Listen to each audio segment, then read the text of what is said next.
Finalement, on va parler de bonnes pratiques pour rendre SharePoint plus ludique, tout en lisant le titre. Donc, en gros, c'est vraiment surtout du feedback sur des expériences personnelles aussi bien que fonctionnelles pour la partie Appiona que moi pour la partie technique. Donc, c'est là-dessus qu'on va se baser en fait pour faire cette présentation.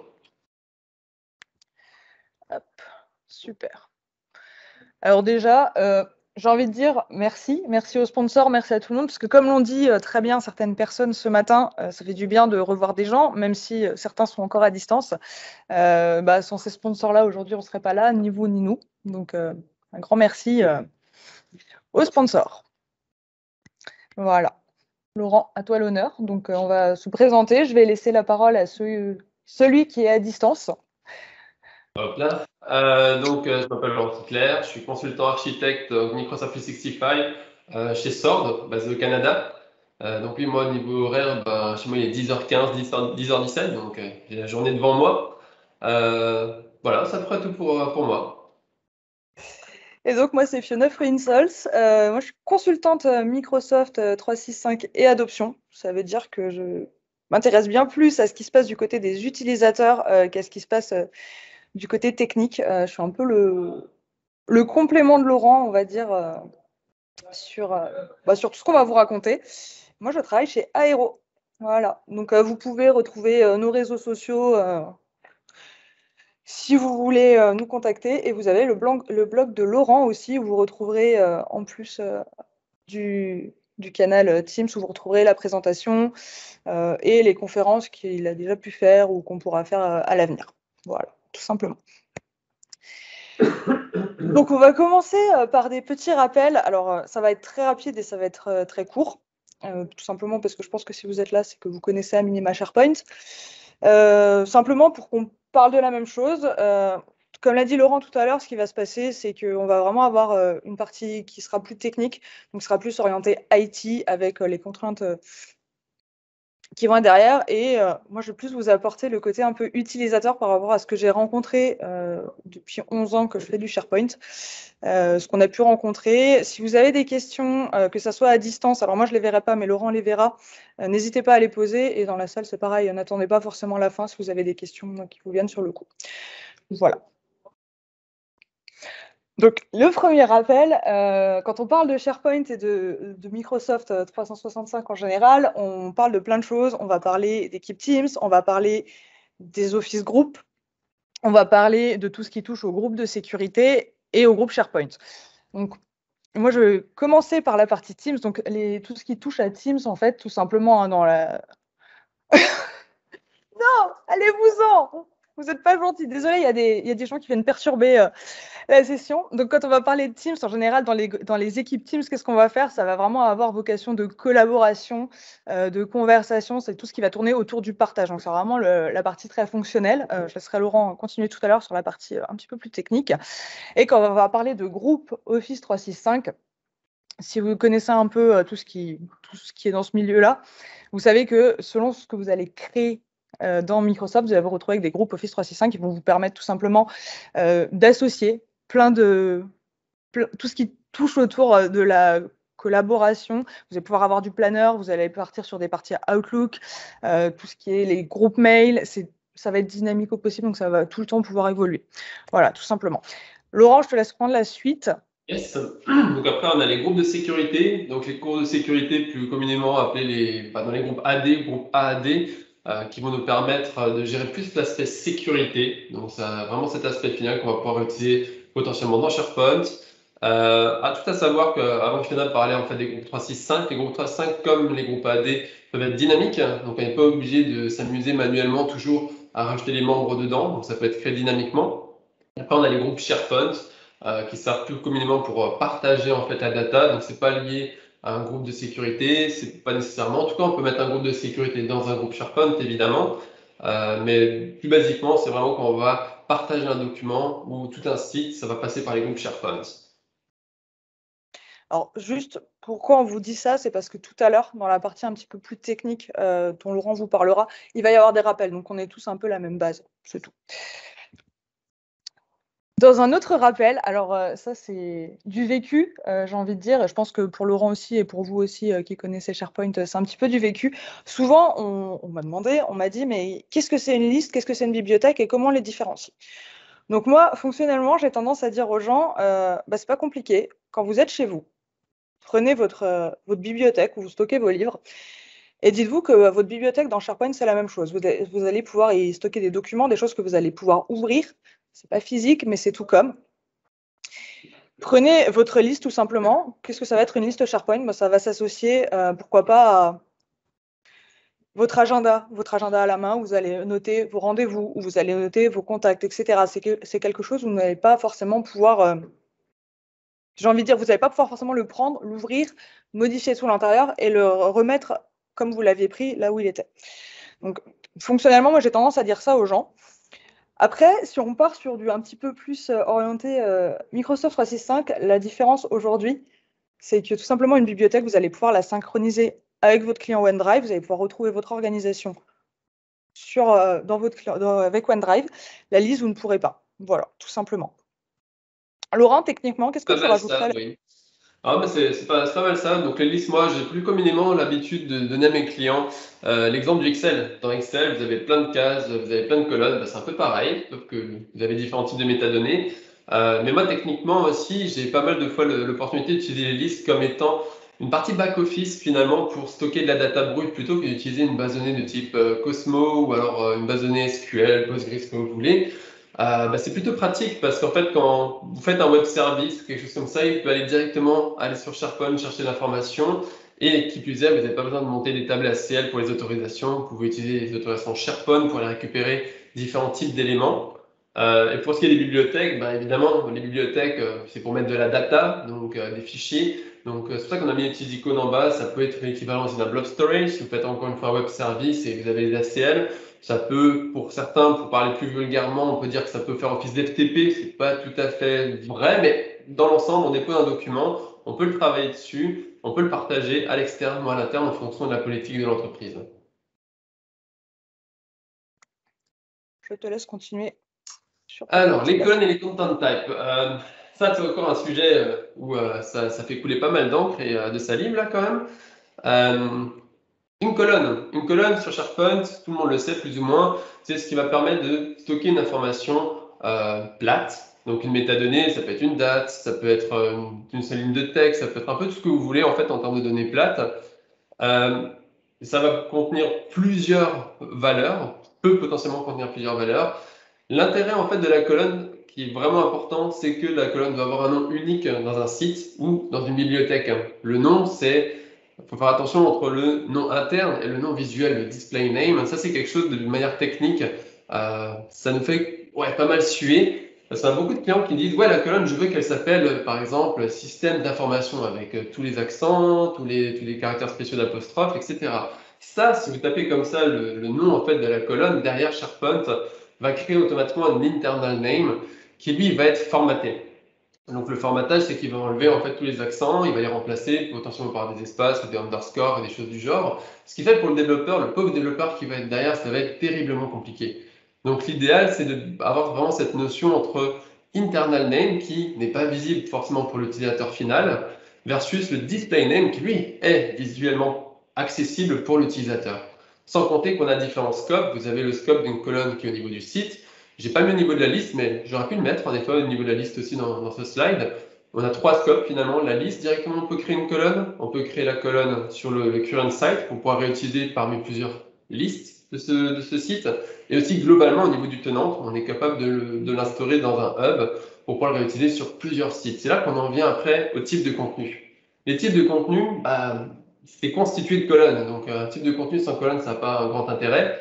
Le type de contenu hérite toujours d'un autre type de contenu. Par définition, si vous créez un type de contenu de base, qui n'est pas pour un document, un truc comme ça hérite toujours de éléments.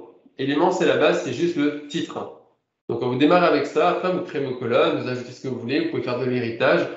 Vous avez par exemple un document projet, qui s'appelle juste document projet, vous avez vos métadonnées métiers, et vous héritez en fait document projet, par exemple, à document facture, par exemple, vous rajoutez 2 colonnes en plus de la précédente, et au fur et à mesure comme ça. Ça va servir à identifier le document aussi d'une certaine manière.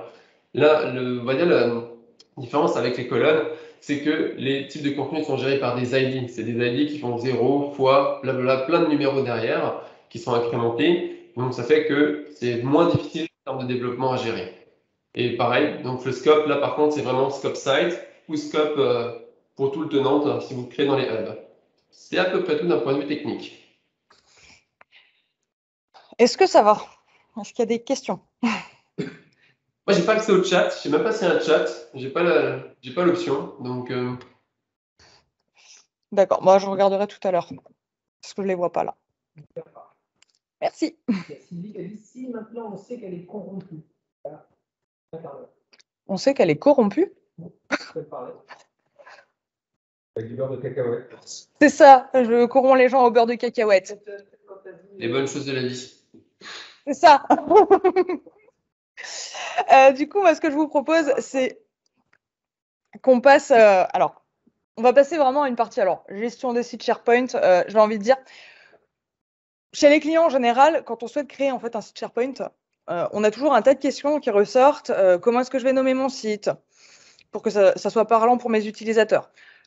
Quelles sont les contraintes auxquelles je vais me confronter tout simplement, parce que vous devez tous les connaître, en tout cas pour les gens qui sont dans nos métiers. Qu'est-ce que je vais avoir comme contrainte?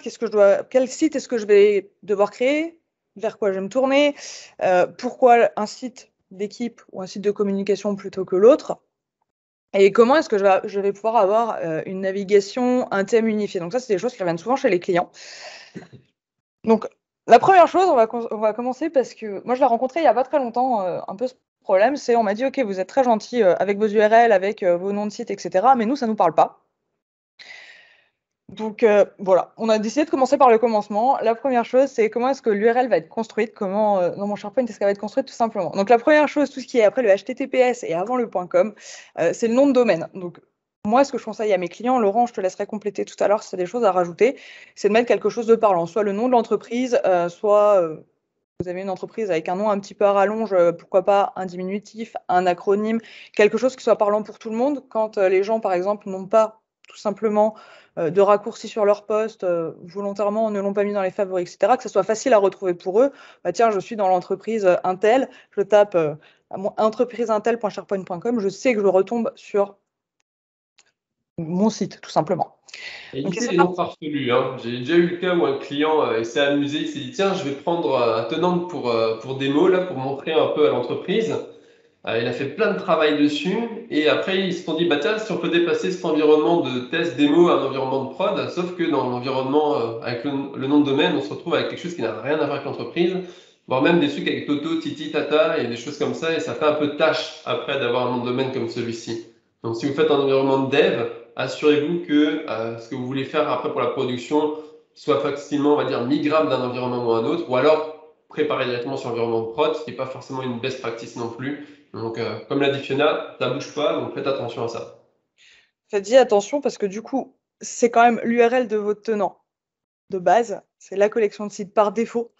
C'est la plupart du temps, ou en tout cas souvent chez les clients, c'est celle qui fait office d'intranet, ou en tout cas de point d'entrée pour aller ailleurs. Et comme le disait Laurent, c'est une fois que c'est là, ça peut plus bouger. Donc si vous voulez le migrer, il faut tout migrer. Si le nom finalement que vous souhaitez réutiliser est déjà pris, vous vous retrouvez un petit peu embêté. Je le dis parce que je l'ai rencontré. Ça parlera peut-être à certaines personnes qui sont là.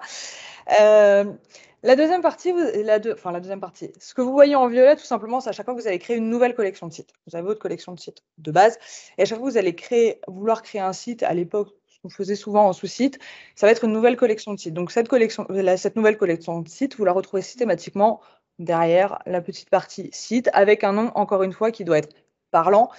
Si vous avez un métier achat, mettez achat ou mettez un acronyme si ça vous va, mais que ça parle à tout le monde, encore une fois, que les gens soient capables de se retrouver un peu partout à chaque fois où ils sont. Comme le disait Laurent tout à l'heure, évitez les trucs un petit peu farfelus, avec des caractères accentués, avec des caractères spéciaux. Ça peut poser des problèmes par la suite. Retrouver après systématiquement, ça c'est encore une fois pour vous retrouver l'endroit où vous trouvez, alors que ce soit une liste ou une bibliothèque. Là, j'ai pris l'exemple de la bibliothèque de page. Si c'est une liste, vous aurez le nom de la liste. Si c'est une autre bibliothèque, vous aurez le nom de votre bibliothèque. J'en profiterai pour ajouter que quand vous êtes sur une liste, généralement, vous n'aurez pas le slash, le nom de la liste, ça sera slash list, slash le nom de votre liste. Et après, ça. C'est exactement ça. Hop. Et pour terminer, vous allez systématiquement finir votre URL par le nom de votre page, le nom de votre document, le nom de votre dossier avec ce qui va aller derrière, etc. Voilà, donc tout simplement, essayez d'avoir des choses qui sont parlantes, autant que possible, comme le disait Laurent, éviter les choses un peu farfelues, soit qui ne parlent pas aux gens, soit qui sont trop longues, soit qui ont des caractères accentués, des caractères spéciaux, etc. On va le voir juste après avec Laurent, ça peut poser problème. Donc dans le juste après, Laurent, c'est à toi. Alors, au final, elle a un peu tout donné, donc on va essayer de réillustrer ça un petit peu. Donc, on a parlé de non parlants. Donc déjà, ce qui sera intéressant, c'est lorsque vous utilisez un site. Donc là, je suis sur la partie mon site en violet. Ce qui serait vraiment intéressant, c'est que vous puissiez identifier les types de sites. Par exemple, INT pour les sites internes, EXT pour les sites externes, Project pour vous dire que c'est un site de type projet, enfin, tout ce que vous voulez comme préfixe ou suffixe. Ça permet quoi techniquement parlant? C'est que si vous avez des scripts, notamment, qui doivent se focus sur certains types de sites, ça va être très facile d'identifier de cette manière. Un script PowerShell va pouvoir dire, tiens, pour tous les sites SharePoint qui commencent par INT- un site interne, on va pouvoir appliquer une policy, une règle de gestion, que le script va pouvoir appliquer sur ce type de site. Je parle de script, mais ça peut être des développements custom. Si vous faites des extensions ou des web parts qui sont déployés sur l'ensemble de votre tenante, en fait, on peut assez facilement identifier à quel moment elle doit s'activer ou pas si elle est accessible de tout le monde. Donc ça, c'est aussi un point intéressant. Ensuite, Final a très bien dit aussi, c'est éviter les trucs un peu farfelus, les accents, les espaces. Ça, c'est pas compliance avec les URL. Donc, on va parler d'acronymes, comme elle l'a dit, mais aussi des slugs. Slug, c'est le terme technique pour dire que vous créez un identifiant unique et formaté pour une type de ressource. Exemple, pour la partie acronyme, si vous utilisez ressources humaines, mettez RH en minuscule idéalement, système d'information. Et si par exemple, vous avez, qu'est-ce que j'avais mis comme autre exemple? Vous pouvez mettre toujours système d'information, mais là, idéalement, dans le cadre du slug, ça serait de tout mettre en minuscule, enlever l'accent grave et le transformer juste avec un E, d'information. Donc là, idéalement, on enlève le D apostrophe, on met information en toutes lettres. Encore une fois, d'un point de vue technique, les slugs, idéalement, c'est mieux s'ils sont en anglais. Pourquoi? Parce que généralement, dans la langue anglaise, il n'y a pas d'accent, donc ça facilite grandement les choses. Et puis, ça permet aussi, si vous avez des sites multilingues ou si vous avez différents types de personnes avec différentes langues, c'est vraiment une langue commune à tous, donc ça va être assez facile de les repérer. Évidemment, attention à la longueur des URL, donc ça c'est surtout le cas pour les pages. Les pages, on aura tendance, justement, c'est là que ça devient intéressant d'avoir cette notion de slug pour la partie mapage.spx versus le titre. Le slug, donc la partie file name de la page, donc ma page, c'est une chose. Et après, vous avez le titre. Donc, si vous avez un titre à rallonge, ça serait bien de se dire, comment est-ce que je peux diminuer ça pour éviter d'atteindre le maximum d'une URL, du nombre de caractères d'une URL, pour éviter de rencontrer des problèmes d'accès. C'est à peu près ça. Les chemins d'accès. On en a parlé un peu avant, rapidement. On-premise, les versions premises, pour ceux qui sont encore là-dessus, c'est pas trop un problème, vous pouvez en avoir autant que vous voulez. Par contre, sur la partie online, comme on l'a dit avant, dans les URL, vous avez monentreprise.sharepoint.com, / ce fameux manage pass, ce chemin d'accès géré, / après votre collection de sites.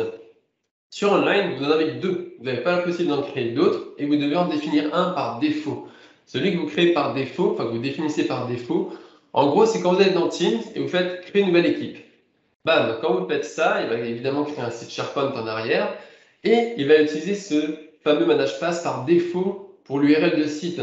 Donc là, j'ai déjà eu le cas chez des clients où ils voulaient potentiellement mettre des sites intranet et des sites internes qui ne sont pas liés à des équipes et ils voulaient absolument utiliser le manage pass sites / quelque chose. Malheureusement, parce qu'ils avaient sites par défaut sur l'environnement, il y a une personne qui a créé une équipe Teams qui portait le même nom. Et du coup, ils étaient coincés, ils ne pouvaient plus utiliser cette URL de site. Donc après, vous me direz, il y a des façons de migrer un peu le contenu et tout, mais ça devient très compliqué parce que vous avez une équipe Teams qui est liée derrière, etc. C'est pas si évident que ça. Donc, idéalement, ça c'est une best practice que moi je donne à peu près à tous mes clients aujourd'hui, c'est mettez Teams par défaut, puisque si votre politique entreprise laisse la possibilité à vos utilisateurs de créer des équipes, mettez Teams, c'est tout de suite parlant, on sait que Teams c'est pour des équipes. Après que la personne met un suffixe ou un préfixe de type comme là dans l'exemple INT communication, ça c'est aussi une best practice que je pousse assez souvent. Vous avez un portail intranet, hein, donc le site INT communication. Là-dedans, vous allez avoir des documents, on va dire, finis, des documents publish, des versions finales. Et si vous voulez avoir une équipe qui prépare les documents, donc là, j'aurais tendance à dire créer une équipe qui porte le même nom, donc INT Communication. De cette manière, les personnes préparent leurs documents là-dedans et la version finale prête, ils les poussent sur le site de communication finale. Ça permet d'avoir un distinguo. Et enfin, après, c'est aussi une question de gouvernance. Donc, en fonction de votre entreprise que vous voulez mettre en place, c'est très important d'avoir ça déjà comme information en amont avant de se lancer à la création de sites, parce que vous avez déjà créé une centaine de sites, ça va devenir compliqué. Donc, c'est quelque chose qu'il faut voir assez rapidement. Voilà. Alors, chez nos clients, en tout cas chez les miens et Laurent aussi, je suppose, on revient un petit peu en arrière. Il y a quelques années, j'entends des gens parler de SharePoint 2003 jusqu'à il y a quelques années. On avait la possibilité d'utiliser les sous-sites. Donc, vous aviez en général un site, une collection de sites dans laquelle vous aviez une multitude de sous-sites. Alors, selon les clients, les gens allaient les utiliser pour gérer des permissions spécifiques, pour des pôles dans un même service, etc. Vous savez tous, du coup, qu'avec l'arrivée de SharePoint moderne, ça n'a pas été interdit, mais ça a été fortement déconseillé d'utiliser les sous-sites.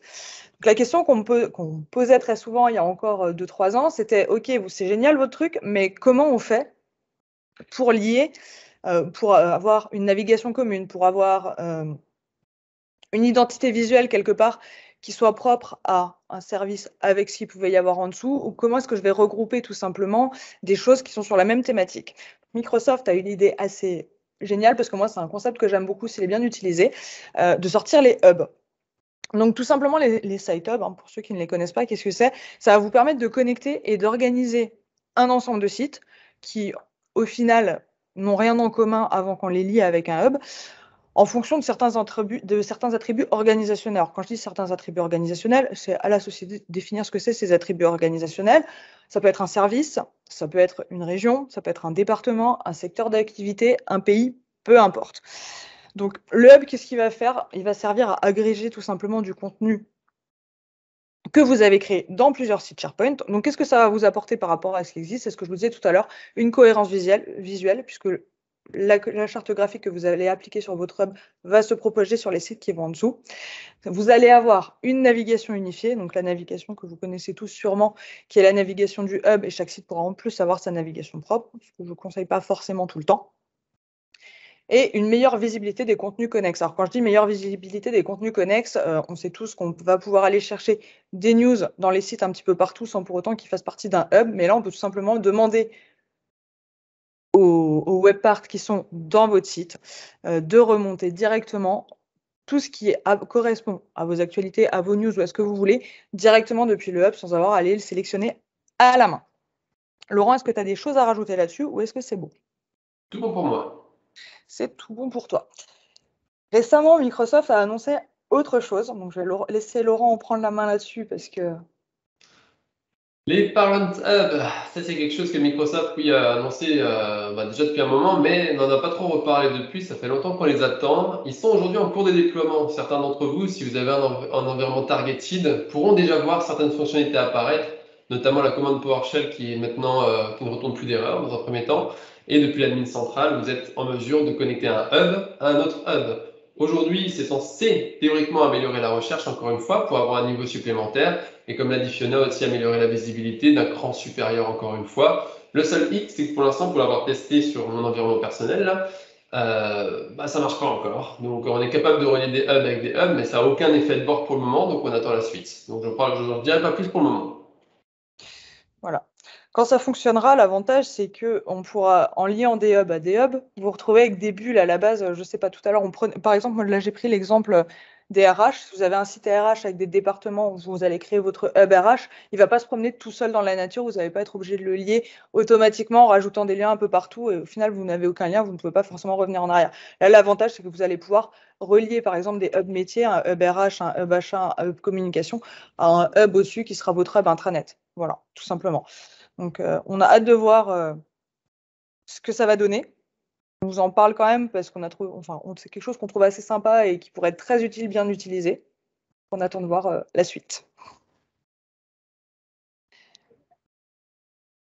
Alors, ça, encore une fois, c'est une question qu'on nous pose souvent. Il y a des gens qui ont des préférences pour les sites de communication, d'autres qui ont des préférences pour les sites d'équipe. C'est propre à chacun. Alors, on aura tendance à dire chacun fait bien ce qu'il veut.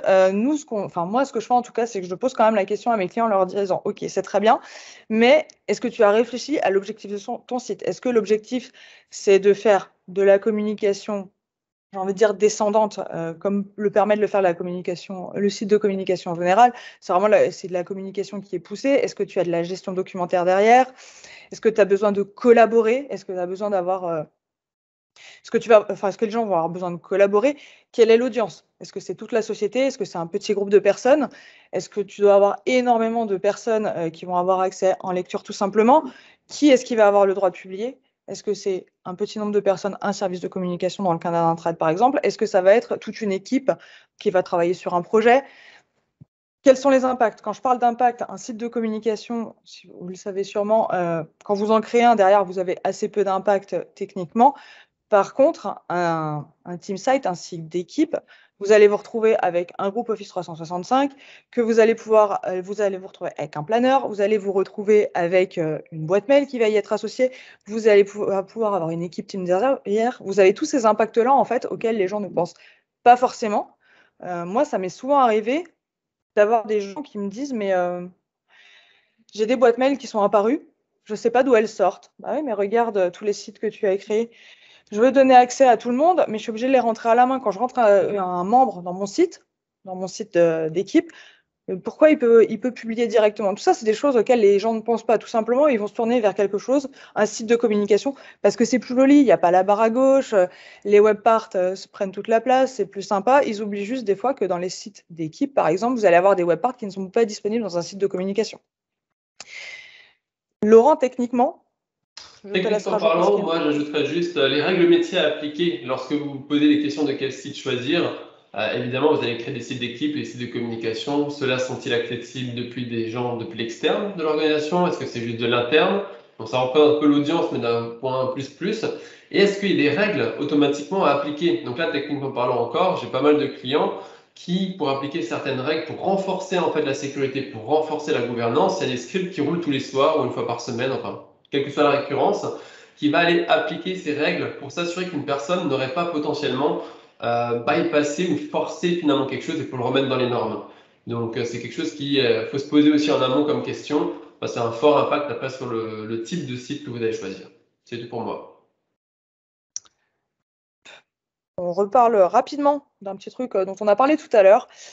C'est les groupes SharePoint, hein, tout simplement parce que dans les sites, vous allez les retrouver. Un groupe SharePoint, qu'est-ce que c'est? C'est tout simplement quelque chose qui va vous permettre de contrôler les accès d'un ensemble d'utilisateurs. Quand je dis un ensemble d'utilisateurs, ça peut être des utilisateurs individuels, ça peut être des groupes AD, ça peut être des groupes de sécurité, ça peut être énormément de choses. Pourquoi on vous en parle? Tout simplement, c'est parce que c'est les groupes par défaut qui sont créés, donc vous le connaissez sûrement, ils sont au nombre de 3. Vous avez les membres, vous avez les administrateurs et les visiteurs. Donc après, selon que vous soyez en français ou en anglais, forcément, mais vous avez le pendant. Ils vont prendre par défaut le nom du site quand vous le créez. Donc attention à ces choses-là. Si vous renommez votre site, puisque maintenant SharePoint offre la possibilité de renommer le site et donc de changer l'URL qui va avec, vos groupes ne changeront pas de nom automatiquement. Laurent, des choses à ajouter sur la partie technique? Non, disons qu'au niveau des groupes, si la question se posait, parce qu'on m'a déjà posé la question, un groupe a un ID, c'est là-dessus qu'on va se baser généralement plutôt que le name. Ceci étant, comme l'a dit Fiona, le nom du groupe, ça nous est déjà arrivé que il y a eu des petits farceurs qui se sont amusés à renommer le site parce qu'ils se sont trompés dans le nom, et après ils ont recréé un groupe du type propriétaire du site, blablabla, ou alors membre du site, blablabla, et ils se retrouvent avec deux groupes.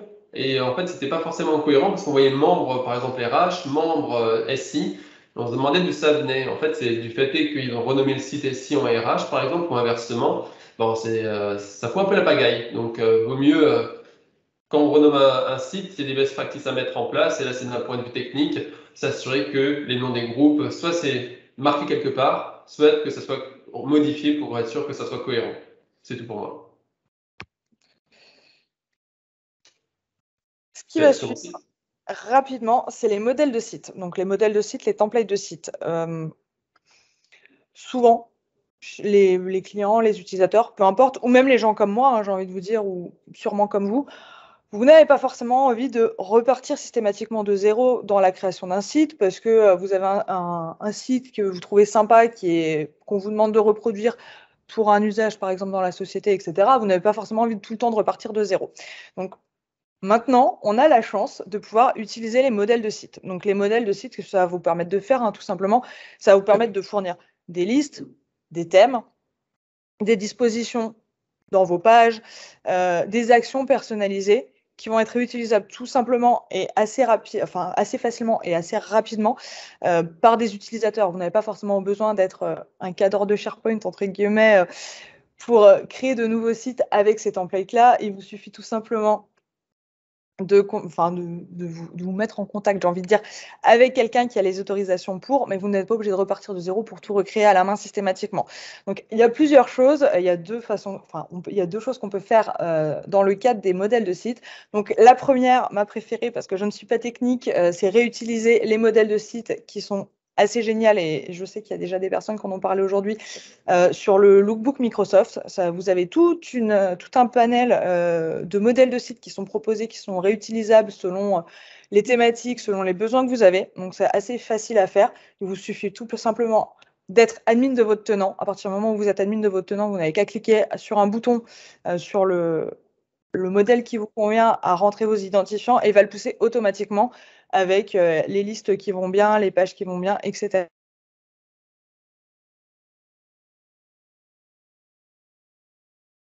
Donc, sachez que vous pouvez le faire quand même. Techniquement, c'est un peu plus contraignant. Il vous faut quelqu'un quand même sous la main qui sache taper des lignes de script. Laurent? Alors, j'irai même plus loin parce que le SharePoint Lookbook, comme disait Fiona, en fait, quand vous allez sur le site du SharePoint-Lookbook.microsoft.com, vous êtes obligé parfois tenante, admin, parce que justement, il va provisionner des choses où il faut ce niveau d'autorisation parce que ça touche des groupes, ça touche plein de choses. En fonction des thèmes, en fonction des modèles, c'est pas toujours nécessaire. Ceci étant, la plupart des lookbooks ont été ajoutés automatiquement dans les tenantes. Maintenant, quand vous créez un site, vous êtes capable directement depuis le site de changer le thème. Et quand vous changez le thème, ça veut dire l'ensemble, en fait, ce qu'on appelle un site design. Donc ça, en fait, ça reprend la plupart des lookbooks aussi. Donc on n'est plus forcément obligé d'aller sur leur site. Donc ça, c'est plutôt cool.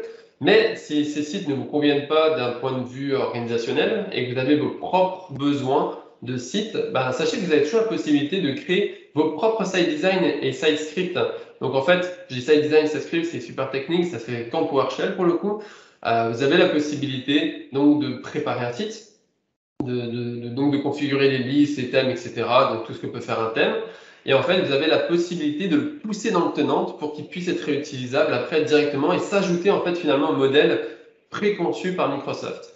Donc ça, c'est la version, on va dire, un peu user-friendly. Maintenant, vous avez toujours encore la possibilité d'utiliser les PNP templates. Lorsque vous créez un site, vous passez par un formulaire pour appliquer automatiquement tout un script, une other function et j'en passe, pour que ça puisse appliquer toute votre configuration. Donc ça, généralement, on va l'utiliser lorsque les site scripts, site design ne peuvent pas aller assez loin dans la configuration parce qu'on a quand même encore pas mal de contraintes techniques qui font qu'on ne peut pas attaquer tous les artefacts d'un site SharePoint encore. Donc on est parfois obligé encore de passer par du PowerShell. Top. Alors, on va aller assez vite là-dessus, tout simplement parce qu'il ne reste plus beaucoup de temps. Là, on vous a mis quelques limites, quelques chiffres clés. Alors, on a mis beaucoup, il y en a beaucoup, qui nous paraissaient importants à donner, tout simplement parce que vous allez peut-être vous retrouver parfois confronté à des environnements où on va vous dire oui, mais ça ne fonctionne plus, oui, mais je ne peux plus ajouter de contenu. combien est-ce que je vais pouvoir avoir d'utilisateurs. Voilà, on prend l'exemple typiquement d'un utilisateur dans un groupe. Vous êtes dans une société de 10 000 personnes et on vous demande de mettre tous les utilisateurs dans un seul groupe. Bah, sachez que ce n'est pas possible. Voilà, au même titre, vous ne pouvez pas mettre une personne dans plus de 5 000 groupes. Je vous mets au défi de mettre une personne dans plus de 5 000 groupes quand même. Mais sachez-le, ça peut être intéressant. Comme la limite des 10 000 groupes, ça peut aller vite, mais on n'est jamais à l'abri. Moi, j'ai déjà vu des sociétés où il y avait plus de 2 000 groupes. C'est énorme. À gérer, c'est une catastrophe, hein, soyons très honnêtes. Par contre, là où ça commence à devenir un peu intéressant, où vous allez sûrement vous retrouver un peu plus confronté à ce genre de choses. Moi, on m'a posé la question il n'y a pas très très longtemps. Microsoft a augmenté la limite des fichiers, donc 250 gigas, c'est énorme, ça peut aller très vite. Mais elle a été augmentée récemment et dans les pièces jointes de liste, les fichiers ne peuvent pas excéder 250 mégas. Voilà, on m'a posé la question récemment, on s'est retrouvé coincé avec des fichiers qui étaient un petit peu lourds. Donc, voilà pour cette partie-là. Alors après, moi, j'en ai une aussi que j'aime bien. On m'a récemment dit, c'est pas grave si je crée mon site et que finalement, il y a des choses que je veux migrer, une bibliothèque, plusieurs bibliothèques.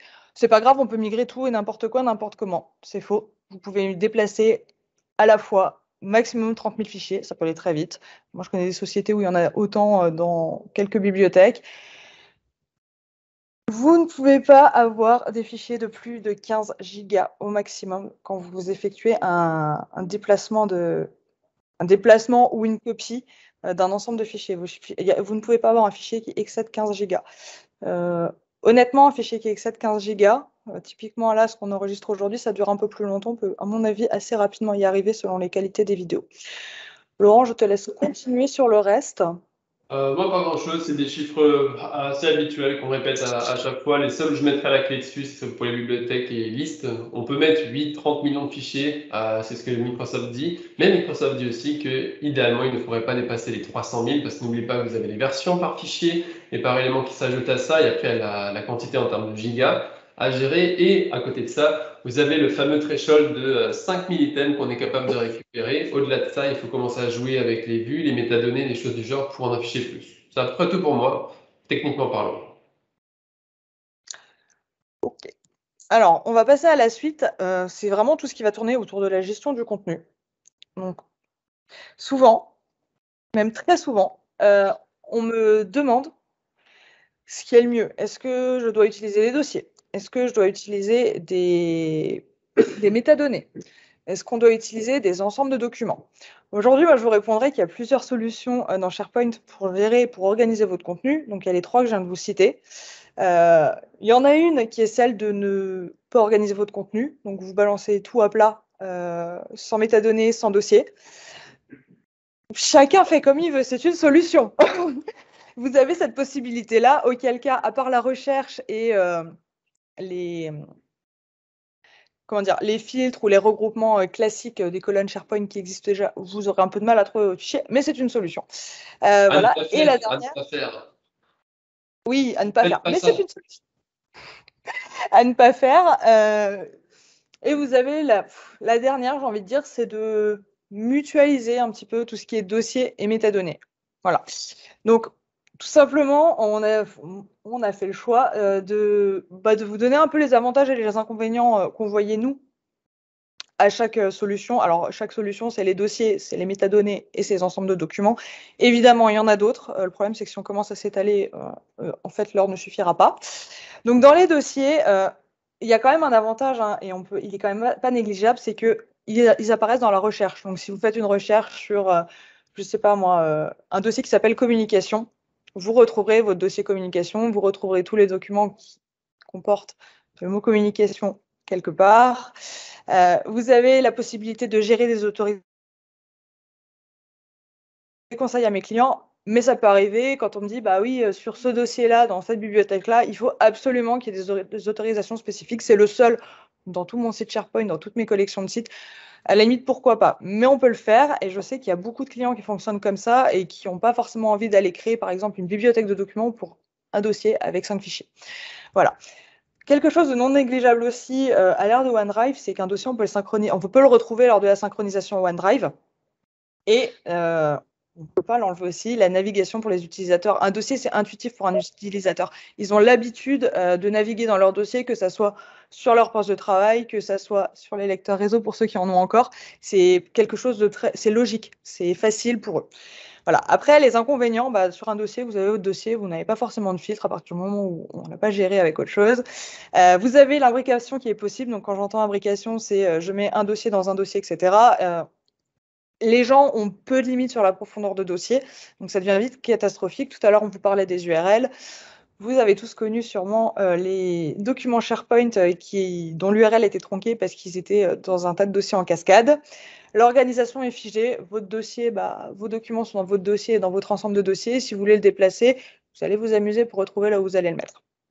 Si on change le nom du dossier, l'URL va changer aussi. Je pense notamment au lien qu'on va mettre dans un document ou quelque part ailleurs vers un dossier.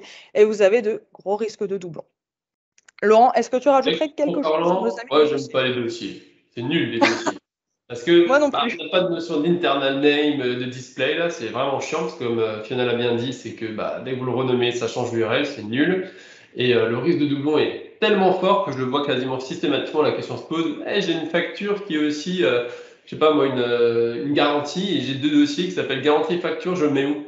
Oh, amusez-vous avec ça. Donc, vive les doublons, vive après la gestion de documentaire. Et quand vous faites après appel au dev pour dire, bon, on a des problèmes, comment est-ce qu'on va pouvoir gérer ça? Nous, on a toujours le même problème. Donc, barre les dossiers.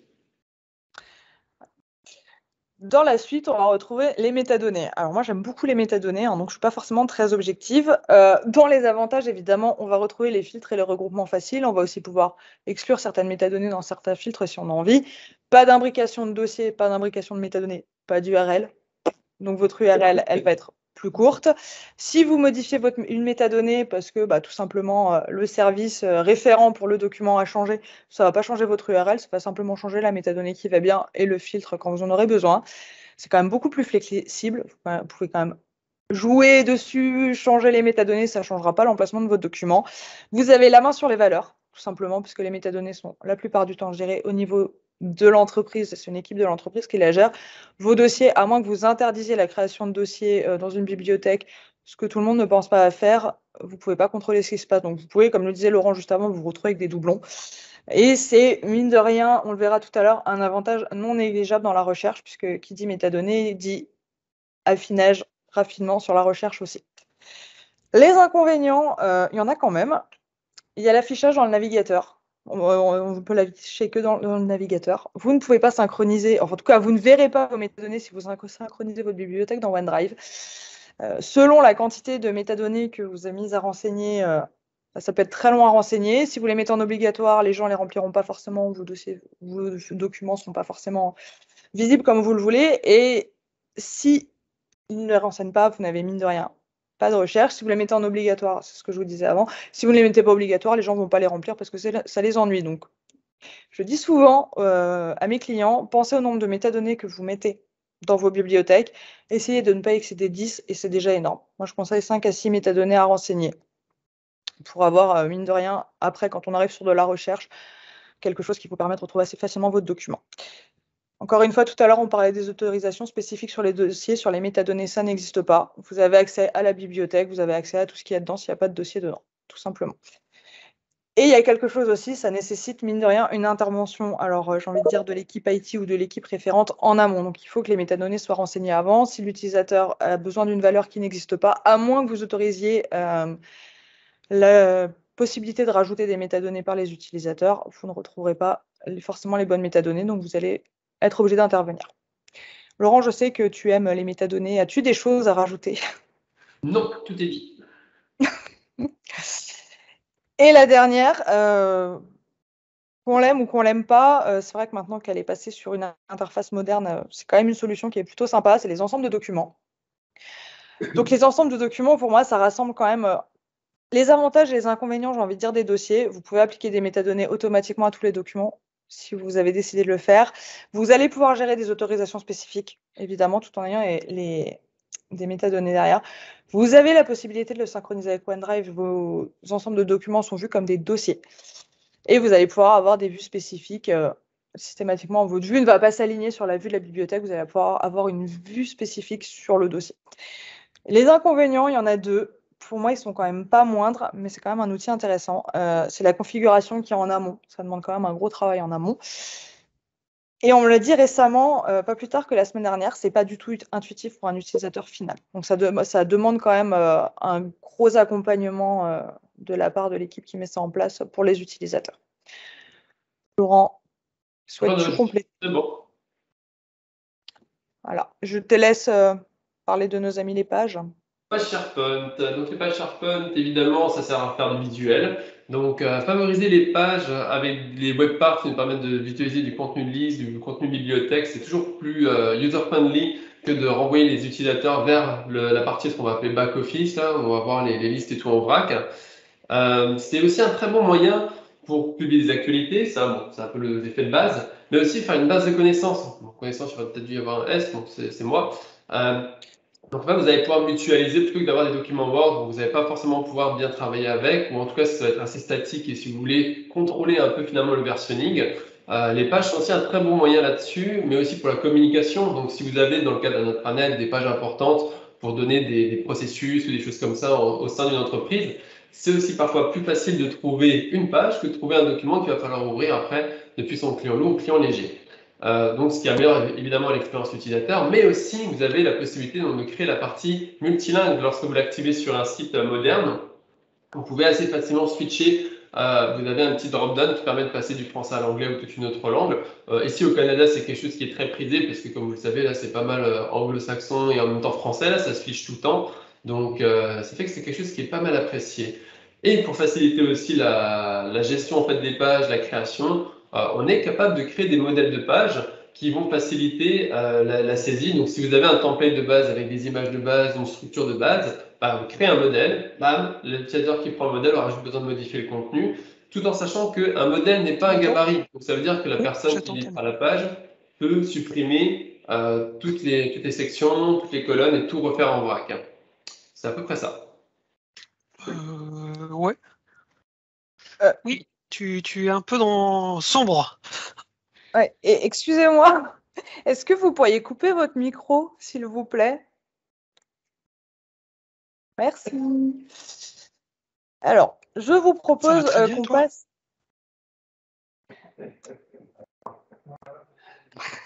Je vous propose qu'on passe sur la dernière partie de cette présentation, puisqu'il nous reste très peu de temps. C'est la recherche. Donc, comme je vous le disais tout à l'heure, ou comme je ne vous l'ai pas forcément dit, quand vous êtes en entreprise, vous allez toujours avoir deux populations de personnes. Vous allez avoir les gens, on parlait tout à l'heure des dossiers, qui vont systématiquement aller rechercher leur contenu, leurs documents, etc. par navigation. Pour eux, c'est logique d'aller cliquer, ouvrir de dossiers, chercher un document, chercher une information comme ça. Pour eux, c'est très simple. Il y a d'autres gens, je lève la main parce que je suis la première, qui, pour eux, dès qu'il y a une barre de recherche, au final, ils vont passer par là. Donc la recherche dans SharePoint, elle est très importante, dans Microsoft 365 en général aussi d'ailleurs. C'est quelque chose qui est très important, qui est très prisé, mais mal configuré ou mal paramétré, ça peut être une vraie catastrophe. Donc vas-y. Vous avez le centre de recherche par défaut de Microsoft. Alors, vous tapez dans la barre de recherche, ça vous met au niveau du hub, du site, etc. Donc ça, c'est plutôt cool, mais vous êtes très limité. Vous n'avez pas de verticale forcément appropriée. Enfin, c'est celle par défaut. Donc les fichiers, les sites, les images, les choses du genre. Même si vous pouvez en créer davantage, mais c'est quand même assez limité. Vous avez d'autres solutions alternatives telles que MDV, le Modern Data Visualizer, ou PNP Search, qui est la version open source, qui vous permettent de créer des centres totalement custom. Vous pouvez mettre autant de refiners que vous voulez, vous pouvez mettre vous pouvez aussi jouer sur les visuels pour avoir vos propres visuels. Mais avant tout, ce qu'il faut savoir pour pouvoir faire ce genre de choses, il faut préparer ça en amont pour pouvoir configurer soit le tenant, pour que ce soit une recherche qui puisse se faire cross-site, ou la configuration par site. Et là, ça demande une connaissance assez technique et on va dire en tout cas avancée pour pouvoir configurer ce genre de choses. C'est à peu près tout pour la recherche. Est-ce que vous avez des questions? J'en profite avant qu'on passe à autre chose. Et mea culpa, c'est celle-ci la dernière partie, c'est l'automatisation, où encore une fois, je vais laisser la main à Laurent, parce que c'est très technique. L'automatisation, c'est quelque chose qu'on a souvent, de la migration notamment, parce que comme vous le savez, Workflow Manager, c'est totalement deprecated. Donc ça veut dire qu'il faut éviter d'utiliser, parce que les workflows 2010 sont déjà tous finis. Les 2013, suppute qui vont s'en suivre aussi. Donc, commencer à préparer avec, on va dire, l'adoption, etc., pour la partie Power Automate, pour les flows, on va dire, plus côté utilisateur, ou sinon la partie Logic Apps, c'est lorsque vous faites des applications au sein de l'entreprise du groupe global, parce que les Power Automate sont soumis, on va dire, à des vérifications du côté de Microsoft. Microsoft peut se permettre de couper, en fait, des flows s'ils sont trop sollicités ou pas du tout, ou s'il y a des problèmes avec. Donc, Logic Apps, c'est côté Azure. Pareil pour les formulaires, avant on utilisait beaucoup Infopath. Infopath c'est un peu deprecated, mais ça ne l'est pas officiellement, on peut toujours encore l'utiliser. Mais commencez à regarder plus, vous pencher sur la question Power Apps, c'est plutôt pas mal.